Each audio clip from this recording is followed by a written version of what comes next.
PSC ने कहा कि इसके लिए हम लोग नॉर्मलाइजेशन करेंगे। और नॉर्मलाइजेशन कैसे करेंगे? तो वो परसेंटाइल के माध्यम से करेंगे, परसेंटेज नहीं, परसेंटाइल। परसेंटेज जो होता है, जिसको हिंदी में प्रतिशत कहते हैं, वो तो बहुत आसान चीज़ है, स्कूल का बच्चा भी समझता है, 30%, 40% वगैरह। लेकिन परसेंटाइल एक अलग मतलब कंसेप्ट है और थोड़ा जटिल कंसेप्ट है। कम से कम मेरी तो बहुत समझ में नहीं आता है कि भाई परसेंटाइल क्या भला है। कई तरह से जोड़ घटाव गुणा भागा, आपने कितने अंक लाए, कितने टोटल बच्चे थे, उसको उससे भाग दो, उसको उससे गुणा कर दो। मतलब इतनी जटिल प्रक्रिया है कि उसमें पारदर्शिता का पूरा अभाव होगा। और जहाँ पारदर्शिता खत्म होती है वहाँ धांधली शुरू होती है। बीपीएससी के नॉर्मलाइजेशन के मामले में यही कहूँगा बीपीएससी को कि भाई जिद छोड़ दे। अभी पड़ोसी राज्य हमारा है यूपी, वहाँ भी यही तमाशा हुआ था, नॉर्मलाइजेशन का ही मामला हुआ था समीक्षा अधिकारी वाले परीक्षा में। फिर इलाहाबाद में बहुत बड़ा प्रदर्शन हुआ, प्रयागराज में यूपी पीएससी के कार्यालय के सामने, वहाँ भी हज़ारों लड़के लड़कियाँ पहुँच गए। फिर पीछे हटना पड़ा वहाँ सरकार को। तो नीतीश बाबू, पलटू राम जी, 11 महीने बाद बिहार में आम चुनाव है ना, इतना भी अहंकार नहीं पालिए, क्योंकि ये जो बेरोज़गार है ना, ये बेरोज़गार तो हैं ही, साथ ही मतदाता भी हैं। और यदि सारे बेरोज़गार मिल गए तो मुख्यमंत्री को बेरोज़गार कर देंगे। नमस्कार, मैं रंजीत कुमार, आप देख रहे हैं द इंक। सर, ये बीपीएससी में जो नॉर्मलाइजेशन की बात चल रही है, स्टूडेंट बहुत संवेदनहीनता है, बीपीएससी की भी है, सरकार की भी है, संवेदनहीनता है लड़के लड़कियों के प्रति। देखिए, पूरा ये मैं मामला समझाता हूँ दर्शकों को, ये मामला है क्या। जो बीपीएससी है, बिहार लोक सेवा आयोग, उसकी 70वीं जो संयुक्त परीक्षा है, जो जिससे सरकारी पदाधिकारी बनते हैं राज्य स्तर के, वो परीक्षा 13 दिसंबर को है, प्रारंभिक परीक्षा जिसको कहते हैं पीटी। और इस बार बहुत ज़्यादा रिक्तियाँ निकली है, 2000 से ऊपर रिक्तियाँ हैं, बम्पर वैकेंसीज़ कह सकते हैं। 200 रिक्तियाँ एसडीएम पद की है, 136 रिक्तियाँ हैं डीएसपी पद की, और 4,80,000 लड़के लड़कियों ने फॉर्म भरे हैं इस बार। तो सब कुछ ठीक था, लेकिन इसी बीच बीपीएससी ने एक शगुफा छोड़ दिया। शगुफा ये छोड़ा कि भाई जो लड़के लड़कियां परीक्षा देंगे उनमें 3 किस्म के प्रश्न पत्र बांटे जाएंगे, 3 सेट्स ऑफ क्वेश्चन पेपर्स। एक ही परीक्षा में 3 अलग अलग प्रश्न पत्र। अब 3 अलग अलग प्रश्न पत्र बटेंगे तो फिर रिजल्ट कैसे निकलेगा? क्योंकि कोई प्रश्न पत्र कठिन हो सकता है, कोई आसान हो सकता है, कोई बीच बीच का हो सकता है। तो बीपीएससी ने कहा कि इसके लिए हम लोग नॉर्मलाइजेशन करेंगे। और नॉर्मलाइजेशन कैसे करेंगे? तो वो परसेंटाइल के माध्यम से करेंगे, परसेंटेज नहीं, परसेंटाइल। परसेंटेज जो होता है, जिसको हिंदी में प्रतिशत कहते हैं, वो तो बहुत आसान चीज़ है, स्कूल का बच्चा भी समझता है, 30%, 40% वगैरह। लेकिन परसेंटाइल एक अलग मतलब कंसेप्ट है और थोड़ा जटिल कंसेप्ट है। कम से कम मेरी तो बहुत समझ में नहीं आता है कि भाई परसेंटाइल क्या भला है। कई तरह से जोड़ घटाव गुणा भागा, आपने कितने अंक लाए, कितने टोटल बच्चे थे, उसको उससे भाग दो, उसको उससे गुणा कर दो। मतलब इतनी जटिल प्रक्रिया है कि उसमें पारदर्शिता का पूरा अभाव होगा। और जहाँ पारदर्शिता खत्म होती है वहाँ धांधली शुरू होती है ना। तो इसी वजह से जो लड़के लड़कियाँ हैं उनमें बहुत मतलब आक्रोश है, असंतोष है। और कल यानी 6 दिसंबर को 10:30 बजे सुबह में उन लोगों ने एक प्रदर्शन का प्रस्ताव रखा है, जो बीपीएससी का मुख्यालय है पटना के बेली रोड पर। वहाँ हज़ारों लड़के लड़कियाँ जुटेंगे।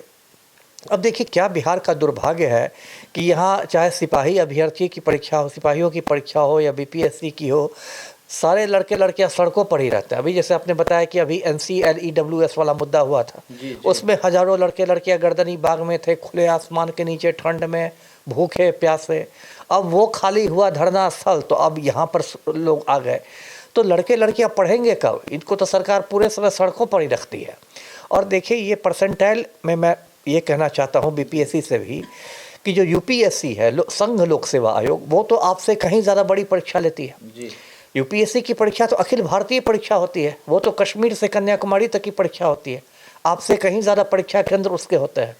जब यूपीएससी बिना नॉर्मलाइजेशन के और बिना परसेंटाइल के परीक्षा ले लेती है, एक ही प्रश्न पत्र पूरे देश में बांट के, तो आपको क्या तकलीफ़ है? 2022 में भी, 2 साल पहले भी बीपीएससी ने ये मामला उठाया था।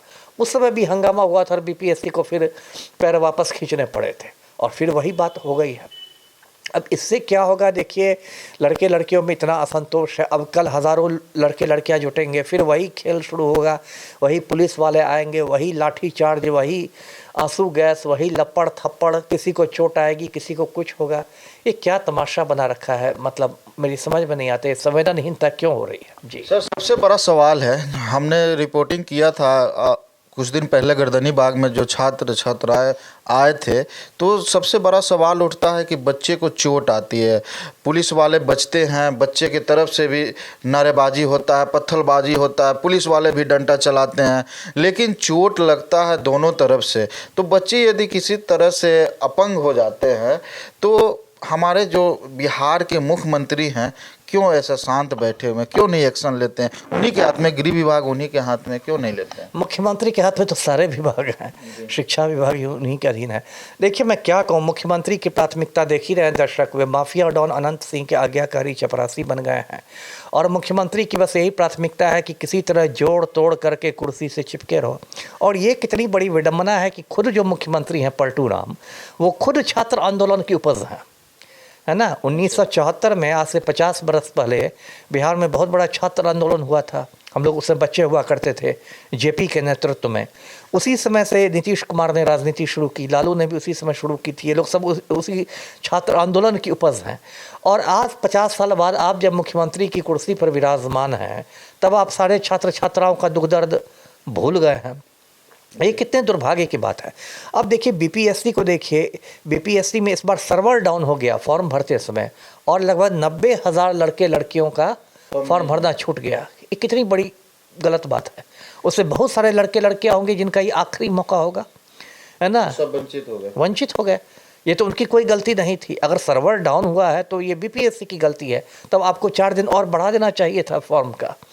तो मतलब एकदम संवेदनहीनता का मतलब आप कह सकते ये चरम हो गया है कि मतलब ठीक है बच्चे आए, लाठीचार्ज कर दो, ये कर दो। और लगता है कि इस मुद्दे पर, इस पर तो कम से कम तेजस्वी यादव ने एक चिट्ठी तक लिखी है। जो खबर चल रही है नॉर्मलाइजेशन के मुद्दे पर, विपक्ष के नेता तेजस्वी यादव ने सीएम को एक चिट्ठी लिखी है कि भाई इसमें आप लड़के लड़कियों की बात माने। लेकिन सिपाही अभ्यर्थी के समय तो कोई उनकी भी सक्रियता नज़र नहीं आई थी। तो जो हो रहा है ये दुर्भाग्यपूर्ण है। सर, जो बच्चे रोड पे आ रहे हैं उन लोगों के लिए क्या कहेंगे? बहुत से बच्चे हम लोग को बताते भी हताश हो जाते हैं कि गलती की सरकारी नौकरी का सोचकर, इससे अच्छा तो आप बीटेक वगैरह कर लेते, प्राइवेट नौकरी अच्छे से करते, कैरियर बर्बाद हो गया। तो उन बच्चों के लिए क्या संदेश देंगे? आप खुद आईपीएस अधिकारी रहे, क्या संदेश देंगे? देखिए हताशा की तो स्थितियाँ है ही। मैं समझ सकता हूँ कि देखिए कोई भी ये समय फॉर्म भरता है ना, तो आम परिवार का लड़का रहता है, मध्यम वर्गीय परिवार का या निम्न मध्यम वर्गीय परिवार का, है ना। यहाँ गौतम अडानी का बेटा आपको बिहार में डीएसपी बनने नहीं आ रहा है। जो भी बच्चा बैठता है फॉर्म भरता है, उसका वो पूरे अपने परिवार की उम्मीद उसके पीछे रहती है, उसके माता पिता की उम्मीद, भाई बहनों की उम्मीद, सबकी उम्मीद के साथ रहता है। आम परिवार, कोई किसान परिवार का बेटा है, कोई किसी का परिवार है, किसी के घर में माँ बीमार है, पिताजी बीमार है, वो अपना पेट काट के बेटा को पटना भेज रहे हैं कोचिंग के लिए, ये सब में रहता है। और उसमें आप इस तरह की हालात कर दीजिएगा। यहाँ तो कोई परीक्षा ठीक से नहीं हो पाती, किसी में पेपर लीक हो जाता है, किसी में कुछ हो जाता है, किसी में बाद में रद्द होती है परीक्षा, ये स्थगित होती है। लोग कितने तनाव में हैं। वीडियो को ज़्यादा से ज़्यादा शेयर करें, लाइक करें और चैनल को सब्सक्राइब करें। धन्यवाद।